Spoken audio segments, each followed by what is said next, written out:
todas estas 7 igrejas e também de todas estas 7 cidades, a cidade de Laodiceia era porventura a cidade mais rica de todas elas. Não só a cidade, mas a igreja era uma igreja próspera. A cidade tinha um grande centro financeiro, tinha uma grande indústria têxtil, fornecia toda a Ásia. E era uma cidade também muito avançada em medicina, tinha uma boa medicina. É essas 3 áreas fortes que Jesus declara que ela é pobre, ela está nua e ela é cega. Porque eles vangloriaram-se. Não precisamos de nada, não nos falta nada, somos ricos, somos autossuficientes. Aquela sensação de segurança. Eu não preciso de ninguém nem de nada, eu tenho o dinheiro que necessito. É uma atitude arrogante, é uma atitude prepotente. Esta era a atitude da igreja de Laodiceia.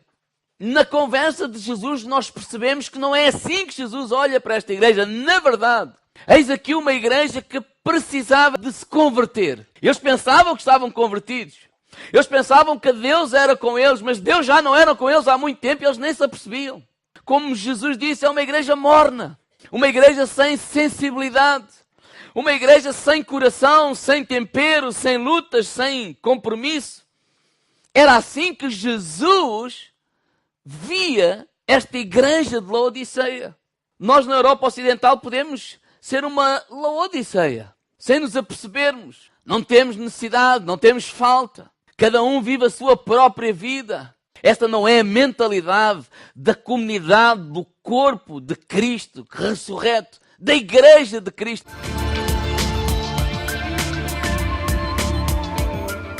Tu dizes que és rico, mas Deus disse que tu és pobre.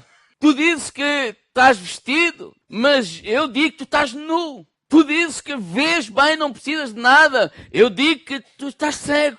Então quando ele diz compra ouro provado no fogo para que te enriqueças, em primeiro lugar, a verdadeira riqueza não tem a ver com as coisas materiais. O problema está quando nós usamos as pessoas para chegar às coisas, em vez de usarmos as coisas para abençoar as pessoas. A verdadeira riqueza, o que Deus deseja mesmo, é que o caráter de Cristo seja formado em ti e em mim.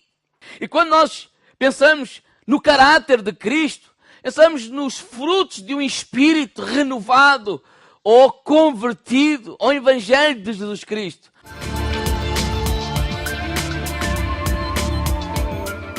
Olha, a verdadeira riqueza é que cada um de nós possa refletir o caráter de Cristo. É assim que é a comunidade do reino de Jesus Cristo. Como é que eu posso crescer mais em amor? Como é que eu posso crescer mais em fé? Como é que eu posso crescer mais em longanimidade? Como é que eu posso crescer mais em benignidade? Como é que eu posso crescer mais em temperança, em mansidão? E alguns erradamente pensam, eu preciso de ouvir a palavra de Deus. Claro que sim. Mas há alguma coisa que nós temos que fazer também. Deus dá aqui o exemplo do ouro. Por exemplo, a aliança que nós temos. Não é assim ouro puro. Quando o ouro é colocado numa fornalha, que aquece e que o faça derreter, e fica no estado líquido, o que vai acontecer é que as impurezas que o ouro tem, que são outros metais que não são ouro, essas impurezas vêm ao de cima. E quando essas impurezas vêm ao de cima, elas podem ser retiradas.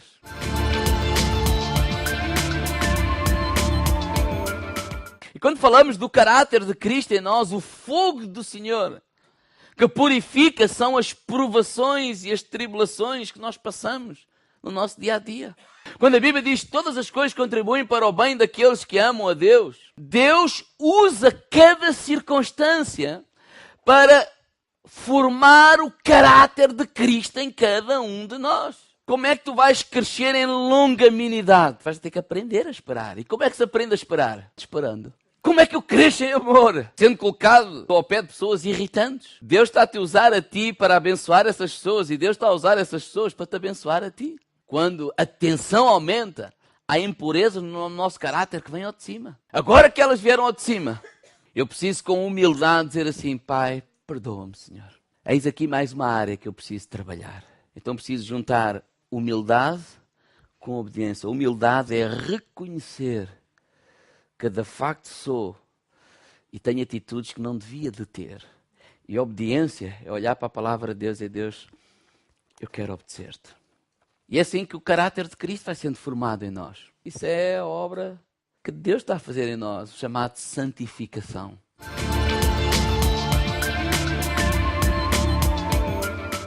Esta cidade que era próspera na indústria têxtil, esta igreja que se orgulhava que não tinha falta de nada. Há quem diga que era até usada no mundo da moda para ver a tendência de Laodiceia. E o que Jesus está a dizer, para mim, vocês estão nus. Como igreja, vocês têm uma mentalidade errada, que eu não tenho nada a ver com essa mentalidade. E o que é que são essas vestes brancas?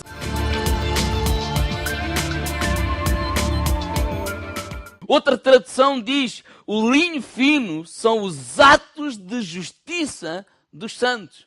Na Bíblia para Todos ainda diz assim, o linho fino são as obras dos santos. E já Tiago falou de fé e obras. E ele disse assim, a fé sem obras é morta. Eu estava-se a referir que nós podemos dizer que temos muita fé. Mas se não agimos em conformidade com essa fé que professamos, é uma fé morta. É uma fé que não tem qualquer valor. E o exemplo que ele dá é simples. Se alguém tiver fome e tu não lhe deres de comer, que proveito virá daí? Ele está a falar de nós olharmos para o próximo e compreendermos que nós não somos a comunidade daqueles que batem. Nós não somos a comunidade daqueles que discriminam. Nós somos a comunidade que se alguém não está bem ao nosso lado, e há este coração, há este amor de fazer alguma coisa. Nós estamos a falar de obras para a salvação, porque em Efésios capítulo 2 diz que pela graça sois salvos por meio da fé, não pelas obras, para que ninguém se glorie, mas por aquilo que Cristo fez em mim. Ele transformou a minha vida, esse amor que inundou o meu coração, essa graça que eu tive o privilégio de ser tocado por ela, essa graça e esse amor agora me vai levar a ter um coração de compaixão para com o meu próximo. Que havia um homem que foi assaltado e passou um sacerdote e passou um levita e passaram de lado e seguiram o seu caminho. E houve um samaritano que parou, que o levou para a estalagem, a hospedagem, que cuidou dele e que pagou ao homem. Estar perto não é o mesmo de estar próximo. Nós podemos estar perto, mas não nos fazer próximo. E a igreja de Laodiceia estava perto, mas não se fazia próximo de ninguém. A igreja de Cristo é esta mentalidade que se alguém não está bem ao nosso lado, nós vamos olhar para ele, dar um passo em direção a ele e nos fazer próximo para o ajudar. Esse é o verdadeiro vestido. Esse é o verdadeiro vestido de linho fino. Não está a falar de salvação, está a falar de serviço, porque quando nós servimos as pessoas, nós estamos a servir a Deus. Então a comunidade do Cristo é a comunidade que abraça. A comunidade do Cristo é a comunidade que beija. A comunidade do Cristo é a comunidade que se preocupa. E a igreja de Laodiceia não era minimamente sensível à necessidade. Por isso Jesus disse, vocês para mim estão nus. Vocês para mim não refletem o caráter de Cristo.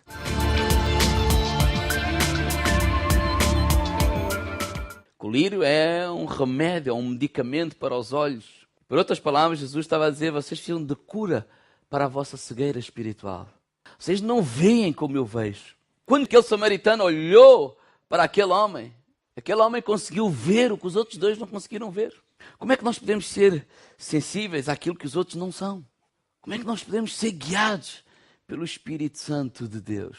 Mas nós precisamos de ter comunhão com Deus, ir aos pés de Jesus, ter a tal fome e sede de Deus. Dizer, Deus, ajuda-me a ver como tu vês. Ajuda-me a ter o teu coração.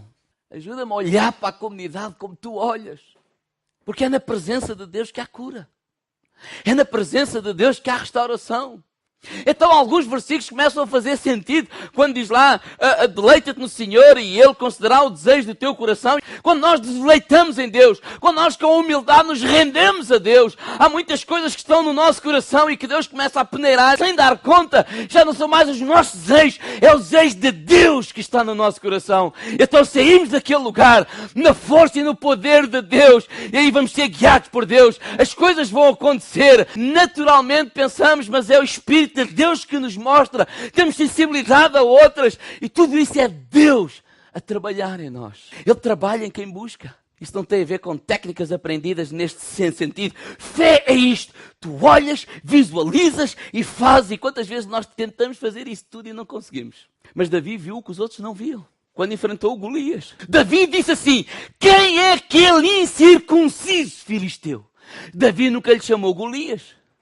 Davi nunca lhe chamou gigante, chamou-lhe incircunciso. O que é que ele viu?